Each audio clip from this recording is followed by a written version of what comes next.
Welcome to the Tastiest 2 Minutes in Television. Today I'd like to show you one of my family's favorite Thanksgiving side dishes.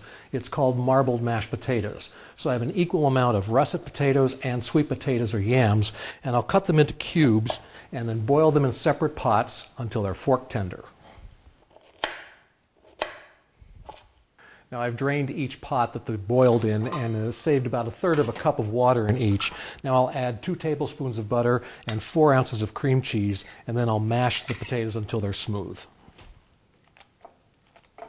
Now I'm going to take a glass baking dish and then lay alternate piles of each type of potato in the dish. I'll use separate spoons, of course. And once I've got them all arranged, I'll take a sharp knife and then make a nice swirl through the whole dish.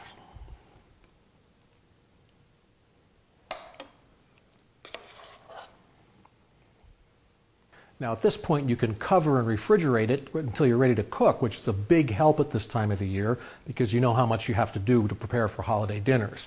Or you can go right ahead and put it in a 350 oven for 20 to 30 minutes until it's heated throughout with just a couple of pats of butter on top. Or how about this, during the last 5 minutes of baking, put on your favorite shredded cheese. That's going to be delicious.